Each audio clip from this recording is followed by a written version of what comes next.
This year we're spending Christmas in the UK, so we're going to have a and you can't have a without a Christmas cake.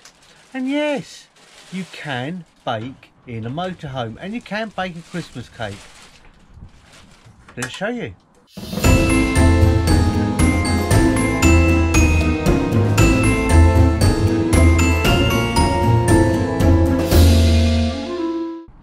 Hello peoples. Okay, hubby wants me to make a cake so he can video it. This is a Christmas cake. You've got to light the oven first. It's roughly about gas mark between 3 and 4. I don't know what it is on electric, you have to look.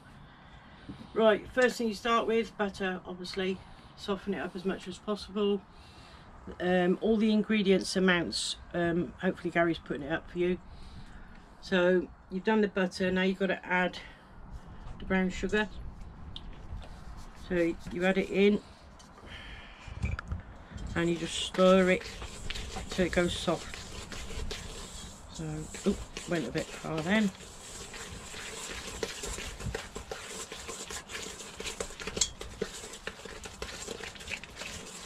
Yeah, I'm not using an electric mixer. My grandmother never did either.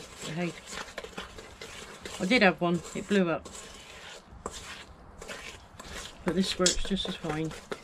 I cheated a bit, I left the butter out in room temperature for a little while, so it wasn't too bad. Right, next thing, in this cup, 6 eggs already whisked up ready, so just pour it in.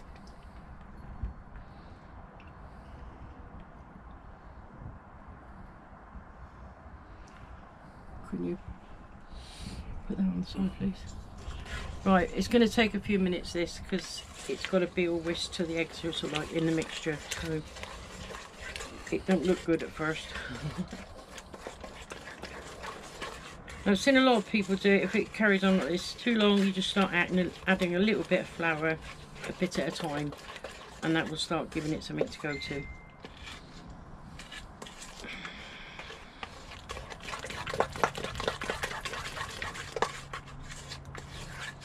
Right, in my flour I've already put the nutmeg and the mixed spices, so it's easier because while you're sifting it, it just goes through with it, so it's not a problem.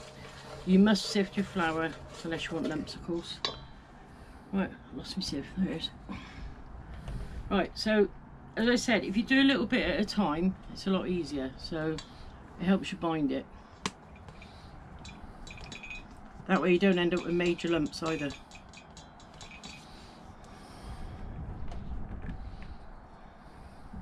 I hope it doesn't tip over.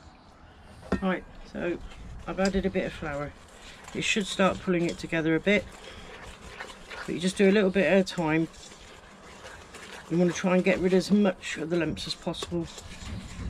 If you've got an electric mixer, obviously go for it. You can't use the electric mixer when you're doing the fruits. It will break the mixer. They also cut the fruit up to nothing. Ow, my arm. That's the only thing wrong with this job. It's wrecked your arm. Right, so I've got it going like that, so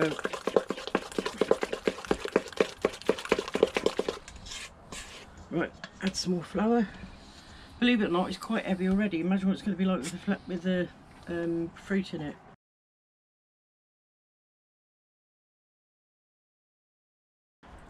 So you can see there's no lumps as such in there, so this is what you want. So put some more flour in. Yeah, it has to be plain flour, and that's the reason why when you make it you think, wow, there's such a lot, but remember, it doesn't raise, so when you make a cake you have to fill it to the top. Right, that's what it all looks like with all the flour in it. Okay, so now you've got to do a tablespoon of black treacle.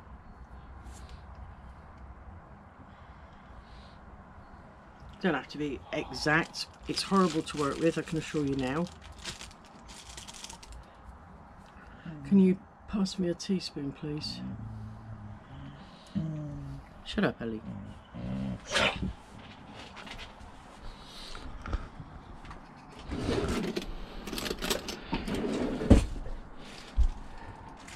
Thank you very much. That's from my assistant, of course. As I said, it's a yucky job. Excuse the dogs in the background, they're arguing over a bone. As dogs do. The little children are playing up. Right, don't have to be meticulous, but yeah, get as much as you can off it, obviously. You take it off one spoon and put it on another. It's funny, it's hilarious. Right, I've actually got it all, I think.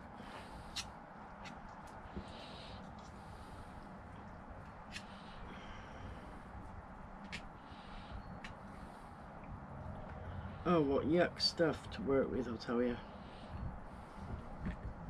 Right, I'll do. Stick them in the bowl out of the way. Right, so we're now going to make it change colour completely now. Right. Now, with my ingredients, I've actually cheated because I've done the measurements and everything, so we weren't going to waste time you having to watch me measure it all out and everything. The measurements will be on the recipe that Gary will give you. Down below. In the description. It'll be in the descriptions. I've been using this recipe for approximately 10 or 12 years and I've not had a problem with it once, that it's not come out right or anything like that. So as I said, remember, oh, don't try and use self-raising flour, the fruit will just sink to the bottom. It's too heavy, that's why they advise you use plain flour. Right, so next thing you do is you're going to bring the fruits into play now. Now I have in this cup the orange and brandy, so it's a tablespoon of each. Okay, I was a little bit naughty and put a little bit more brandy in, but hey, I always do. Right, so this is your fruits, so good luck with it. As I said, it soon fills it up. Right, so if you've got a strong man in the place, let him do it. If you, because I said don't try and use an electric mixer, for God's sake. You've got too much weight in here and it will damage the blades. You're supposed to put almonds in it, okay? As you can see in there, I've actually got walnuts, almonds, and I've also got hazelnuts. Hazelnuts, I had to think of the word then. So I've actually got the main ingredient, but I remember my grandmother always put walnuts in it and hazelnuts in it, so I actually bought a bag with all three in it. So you just add it in and you're going to mix it up. This is the first one in a long time that I've actually done one like this. I just normally put almonds in it. Normally cheat and get the cut ones, but I thought, do you know what, no, I'm going to make it properly like my grandmother used to do. So all I can smell is the brandy. And I actually don't drink brandy, work that one out, but it smells quite nice in the cup, that is. I haven't poured it in yet. Right, now, now you've got glazed cherries, mixed fruit. It's 100 grams of each, so you'll see that. So you just scoop it all out, so you've got it all in there. Right, and then you just get mixing again. Now if it gets a little bit too hard, you can always just do that and add the brandy and orange juice in, and it will help you mix it up easier. Don't lean over the bowl too long, you might get drunk. Oh look, it whiffs the brandy. Right, that is all well mixed in. Right, so if we go to the kitchen area now. Right, so there's the cake tin already done. You can trim the paper up once you've got the cake mixture in. Okay, now I do a little bit at a time. I do a little bit at a time first because I cannot no way hold the bowl and do it. So, and if you get it in some in first, you can actually push it into place and make the paper stay where it is. I've lined the bottom and I've lined the sides, so I find it easier with these sort of cakes that if it's a lined cake tin, you've got no trouble with it actually sticking anywhere. So it's easy just to peel the paper off after and the cake stays together.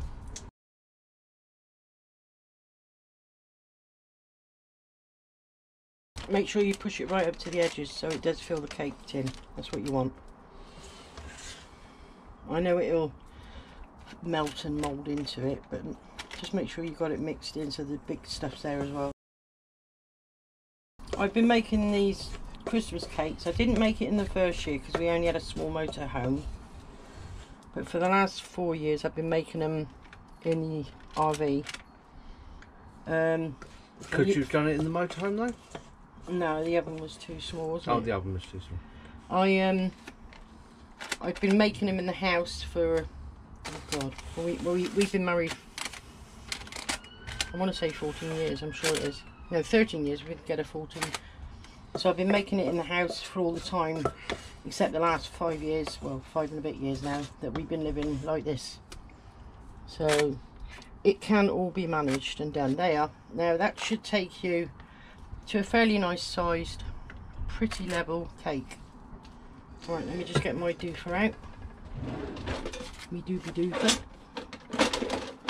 I have one of these, which is easier to clean things off with. Waste not, want not. You don't want to waste the brandy. Just remember, if you follow mine, between now and Christmas, okay, you should be putting roughly a tablespoon or two, so you prick the hole on the top of the cake and you drizzle brandy across it. That's if you're making it properly. If you just want to do it like this and eat it within whatever, you can. But the brandy keeps it so it doesn't ever go off, it doesn't go dry.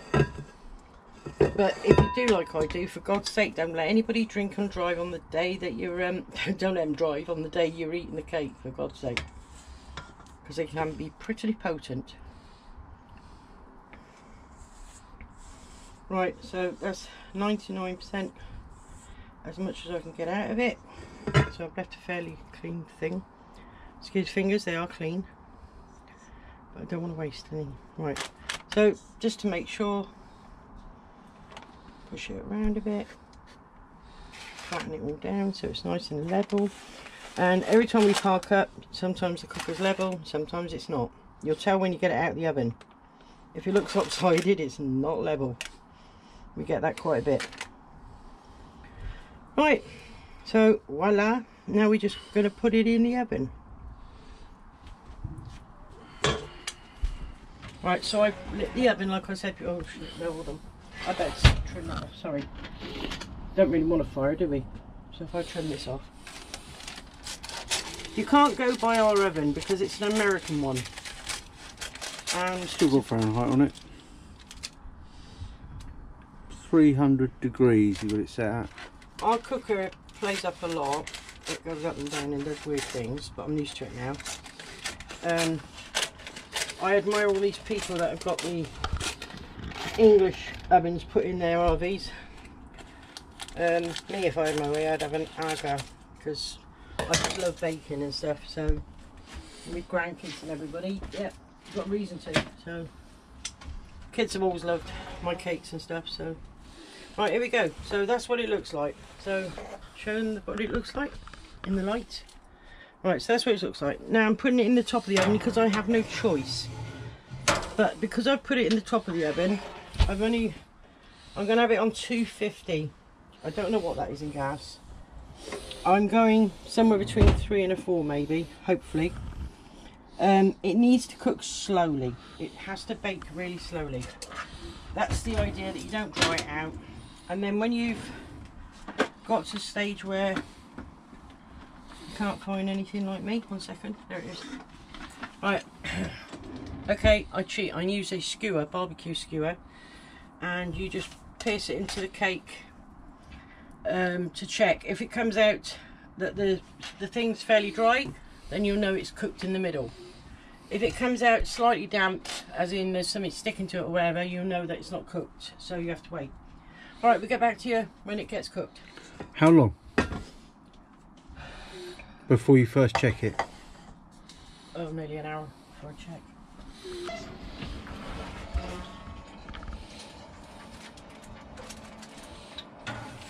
Weighs a ton. Right. Well, you can see it's not done anyway, but it's getting there. So that's after an hour. So that is going to be wet. You can see it is. Yep. So you clean it off. So if you're going to check it again, things clean, you don't want to leave stuff on there. Right, so that goes back in and carries on slowly.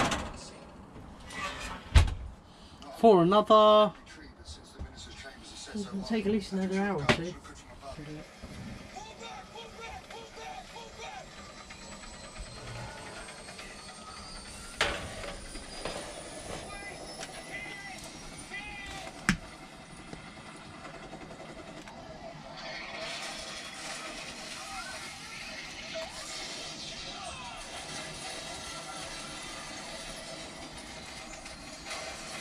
It's done.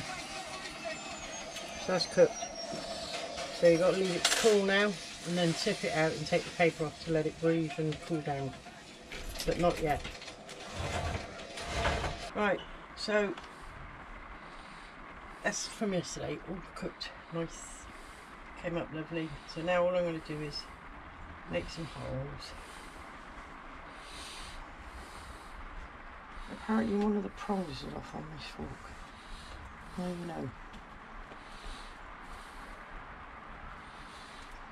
Sorry, it's not hard, the fruit. Oops, I've just found out. Oh, it was a nut. That's why. You have nuts. I'm nuts.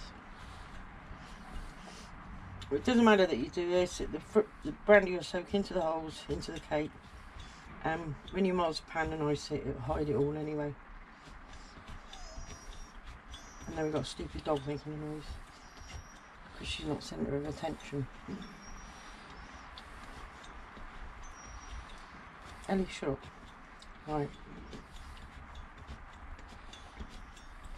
Right, so that's all the holes made. I cheat. I use the box, so I use the lid to stand it on. It's easier to get it up and down. Right, pure brandy. Okay. So starting from the middle, just pour it on. Let it absorb slowly. It's going in the holes.